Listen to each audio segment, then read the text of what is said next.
اپنے بیٹے کو لٹا دیتے. آنے والا تیر جو لگے گا وہ علی کو لگے گا اور علی جو شہید ہوں گے محمد ابن رسول اللہ محمد ابن عبداللہ رسول اللہ تعالیٰ علیہ وسلم پر قربان ہوں گے. یہ والد محترم کی تربیت تھی. کس کے لیے؟ حضرت علی کے لیے. آج ہم اور آپ دیکھیں اپنے اولادوں کی تربیت کیسے کر رہے ہیں. کیا ہم کہتے ہیں کہ کبھی محمد رسول اللہ صلی اللہ تعالیٰ علیہ وسلم کے دین کے لیے قربانی مانگے تو قربانی دے دینا، گریز نہ کرنا، بلکہ ہم تو کہتے ہیں بیٹا یہاں پر جھگڑا ہو گیا ہے گھر میں آ جا. ایسا نہیں ہونا چاہیے. میرے آقا صلی اللہ تعالیٰ علیہ وسلم نے حسنین کرینین امام حسن اور حسین کی تربیت فرماتے ہوئے فرمایا کہ اپنے بچوں کو جنگی پیترے سکھاؤ. میرے پیارے آقا صلی اللہ تعالیٰ علیہ وسلم کے پیارے دیوانوں، کچھ جگہ یہ کہتے ہوئے لوگ کہتے ہیں مولانا صاحب ایسا نہ کہا کرو، یہ دور نہیں ہے، یہ دور ہمارے مخالفین کا ہے. تو میں تم سے پوچھنا چاہتا ہوں، بتاؤ کربلا میں کون سا دور تھا؟ اس وقت بھی تو کہنے والے تھے اے حسین ابن علی یہ وقت نہیں ہے مدینے جانے کا، یزیدیت بہت پھیل گئی ہے، یزیدی جب چپے چپے پر ہو گئے. آپ کہاں، آپ کا کنبہ کتنا بڑا، کس کس سے لڑو گے؟ تو مولا حسین رضی اللہ تعالیٰ عنہ نے اس وقت بیان فرما دیا کہ وقت کچھ بھی ہو، وقت یہی ہوتا ہے جس وقت آپ حق پر ثابت ہو جائیں. اگر ہم اب نہیں بیان کریں گے تو کب بیان کریں گے؟ اب ہم حالات کا جائزہ لیتے ہوئے آپ کو نہیں بتائیں گے تو کس کو بتائیں گے؟ بہرحال وقت گفتگو اس طرف جا رہی ہے. تو میرے پیارے آقا صلی اللہ تعالیٰ علیہ وسلم کے پیارے دیوانوں، وہ 3 سال کا دور بھی ختم ہوا. پھر حضور اکرم صلی اللہ تعالیٰ علیہ وسلم و تمام اپنے احباب اور اپنے صحابی صحابیات کے ساتھ پھر مکہ معظمہ میں داخل ہوئے. تو حضور اکرم صلی اللہ تعالیٰ علیہ وسلم کے جانثاروں کو تکلیفیں دی گئی. حضرت بلال حبشی رضی اللہ تعالیٰ عنہ، ان کا مشہور زمانہ واقعہ ہے کہ وہ ایمان میں کیسے داخل ہوئے، کیا کیا تکلیفیں دی گئی. ایمان لانے کے بعد ان کا تو یہ حال کیا، کس کا؟ حضرت بلال رضی اللہ تعالیٰ عنہ کا. آج جو مسجدوں میں 5 وقت گونجتی ہے اللہ اکبر اللہ اکبر، یہ بھی حضرت بلال حبشی رضی اللہ تعالیٰ عنہ نے سب سے پہلے اذان دی. اور یہ اذان حضور اکرم صلی اللہ تعالیٰ علیہ وسلم کو آواز بلال نے بے انتہا پسند کی. وہ بلال تجھ پر قربان جاؤں، خود ہی نبی نے تجھے خریدا. میرے پیارے آقا صلی اللہ تعالیٰ علیہ وسلم کے پیارے دیوانوں، ان بلال کے ساتھ کیا کرا گیا؟ جب آپ ایمان میں داخل ہو گئے، آپ ایمان لے آئے، آپ کو خال میں لپیٹ کر دھواں دیا گیا، آپ کو تکلیف دی گئی، گرم ریت پہ لٹایا گیا، ننگی پیٹھ کے ساتھ گرم پتھر آپ کے جسم پر رکھے گئے. روایتوں میں ملتا ہے جب یہ حال حضرت بلال حبشی کا ہوا تو حضرت بلال حبشی کا جو چمڑی تھی، جو گال تھی، اس میں سے خون بھی جاری ہو گیا. میرے پیارے آقا صلی اللہ تعالیٰ علیہ وسلم کے پیارے دیوانوں، پھر حضور اکرم صلی اللہ تعالیٰ علیہ وسلم نے چند صحابیوں کو ہجرت کا موقع دیا، وہ حبشہ کی جانب ہجرت کرے. کفار مکہ کو یہ بھی پسند نہ آیا کہ حضور کے چاہنے والے کیوں کیسے امن میں رہ لیں. آج ہم کہتے ہیں ہم امن میں رہنا چاہتے ہیں، بتاؤ حضور کے صحابیوں نے تو امن میں رہنا پسند نہیں فرمایا، وہ چلے گئے حبشہ میں اور کفار مکہ نے وہاں بھی جا کر تنگ فرمایا، لیکن انہوں نے کبھی اسلام سے اور اسلام سے دغابازی نہیں فرمائی. آج ہمارا معاشرہ دیکھیں، ہم سب کہتے ہیں ہم کلمہ پڑھنے والے ہیں، ہم یا رسول اللہ کے نعرے بلند کرنے والے ہیں، ہم حسین غلام ہیں. ذرا کبھی غور بھی کرو کہ ہم بلال حبشی پر عمل کرنے والے بھی ہیں. کون بلال؟ جو حضرت امام حسین کو وفات رسول اکرم صلی اللہ تعالیٰ علیہ وسلم پر حضرت امام حسین کہیں گے بلال بہت دن ہو گئے تمہاری آواز سنے ہوئے، آج تم اذان دے دو. اور حضرت بلال فرمائے اے شہزادہ حسین، اگر تم نہ کہتے تو میں کبھی اذان نہ دیتا. میرے پیارے آقا صلی اللہ تعالیٰ علیہ وسلم کے پیارے دیوانوں، بہت لگاؤ تھا حضرت بلال حبشی کو اہل بیت سے، بہت فرما بردار تھے اہل بیت کے. ہم بھی دیکھیں ہم بھی وہی غلام ہیں، ہم بھی وہی کلمہ پڑھتے ہیں، بس فرق اتنا ہے کہ انہیں نبی نے خریدا تھا اور ہم کو جو ہے نا وراثت میں جو دین کا کلمہ ہے ہمیں وراثت میں ملا ہے، لیکن ہم اپنی وراثت کا حال کیا کر رہے ہیں؟ بتائیں کیا ہم کر رہے ہیں؟ ہم اپنے باپ داداؤں کی زمین و جائیداد کو کبھی برباد کرتے ہیں کیا؟ کبھی ہم مفت میں کسی کو بھی دے دیتے ہیں کیا؟ کبھی قبضہ ہوئی بھی زمین پر کے یوں ہی چھوڑ دیتے جا تم نے قبضہ کر لیا کر لے رہ لے؟ نہیں کرتے ایسا، بلکہ ہم تو اپنی قانونی لڑائی لڑنے کے لیے تیار ہوتے ہیں، دنوں رات ایک کرنا چاہتے ہیں کہ ہماری یہ وراثت کی دی ہوئی زمین ہمیں واپس مل جائے، لیکن یہ وراثت میں دیا ہوا اسلام کیا کبھی ہم نے اس کے لیے اپنے آپ سے جنگ کی ہے؟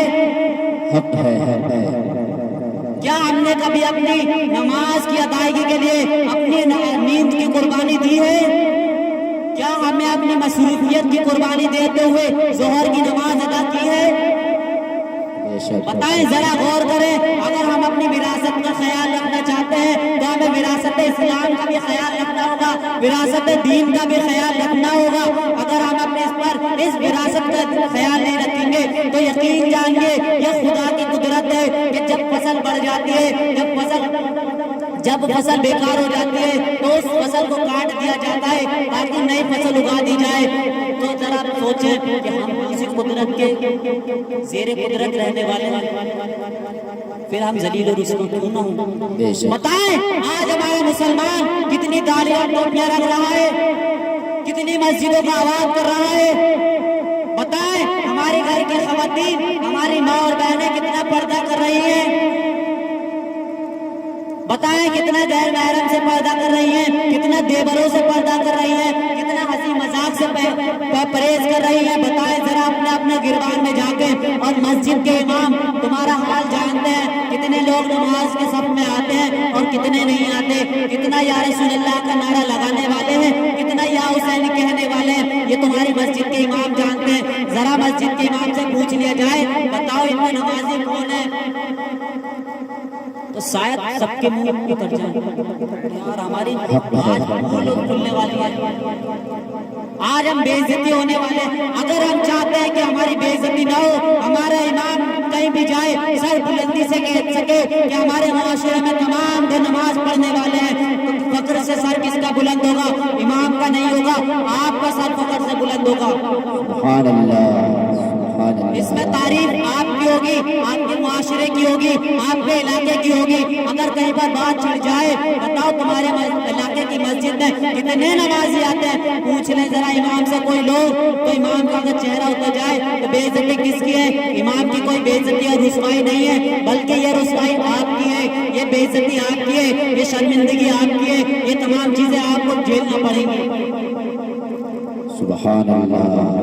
میرے پیارے آقا صلی اللہ تعالیٰ علیہ وآلہ وسلم کے پیارے دیوانوں، اگر آپ شرمندگی سے بچنا چاہتے ہو تو نماز کو قائم کرو، نماز کی پابندی کرو۔ میرے پیارے آقا صلی اللہ تعالیٰ علیہ وآلہ وسلم کے پیارے دیوانوں، ہمارے اسلاف کے اندر ایک ایسے بزرگ بھی گزرے ہیں جن کو فاروق اعظم کہا گیا ہے، ان کا دور خلافت بھی گزرا ہے۔ ان کا دور خلافت کا ذرا مطالعے میں سے چند میں واقعات بتاتا ہوا چلتا ہوں۔ کون فاروق؟ کون وہ فاروق اعظم جس گلی سے گزر جائے تو شیطان کہہ جائے کہ یہاں سے فاروق آ رہے ہیں، بھاگو یہاں سے۔ حضور اکرم صلی اللہ تعالی علیہ وآلہ وسلم نے فرمایا اگر میرے بعد کوئی نبی ہوتا تو فاروق ہوتا۔ وہ فاروق اعظم رضی اللہ تعالیٰ عنہ جب شیطان آپ کی گرفت میں آ گیا تو رسول اکرم صلی اللہ تعالیٰ علیہ وآلہ وسلم سے فرمایا یا رسول اللہ آپ بس فاروق سے بچوا دیں میرے کو، فاروق اعظم فاروق ابن خطاب رضی اللہ تعالیٰ عنہ سے محفوظ فرما دیں۔ وہ شیطان آپ سے بچتا تھا۔ ان کا دور خلافت کو بتاتے ہیں، روایتوں میں آتا ہے کہ آپ کا جب دور خلافت قائم تھا اس وقت کی بکریاں کسی دوسرے کے کھیت میں جا کر چارہ چگا نہیں کرتی تھی، وہ